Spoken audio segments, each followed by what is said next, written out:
नमस्कार प्रणाम, हम प्रियांशु सिंह और आप सब देख रहल बानी टॉप 10 भोजपुरी। लाखों दिलों के धड़कन धनंजय दर्कन के एक महंगा सॉन्ग के फर्स्ट लुक जो कि जारी हो चुकल बटे आप सबके बीच में। आप सबके बता दी कि सॉन्ग के बोल बा लाल झुलुफिया। जी आप सबके बता दी कि अभी से 1 घंटा पहले धनंजय दर्कन अपन सोशल मीडिया हैंडल फेसबुक से उ पोस्ट के जारी कैले बाने, जो कि सॉन्ग के जो फर्स्ट लुक बाटे ओकर जारी कैले बाने।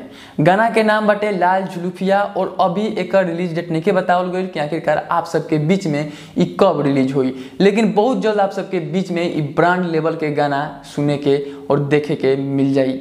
आप सबके बता दी कि गाना के लिखले बाने गीत जो लिखले बाने उनकर नाम बाटे सोनू सनेही और संगीत दिले बाने विकास यादव जी। और इ गाना आवेला बाटे आप सबके बीच में टीएफ भोजपुरी से, यानी कि टीम फिल्म भोजपुरी से आप सबके ये सॉन्ग सुने और देखे के मिली।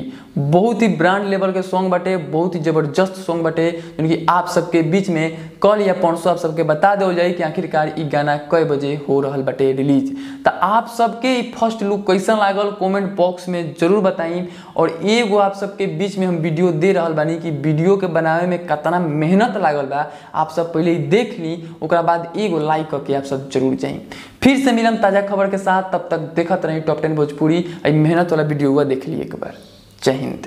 बड़ा बजट के गाना जब हम बोलता नहीं तो चिड़िया जो बाटे ये तेज बोले लगता। जब हम बोलता नहीं तो चिड़िया तेज बोले लगता। 5 टेक लेले बानी, 6 टेक अभी वीडियो बना रहल बानी।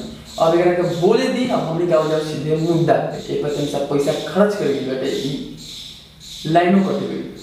वाह वाह, बहुत सुंदर।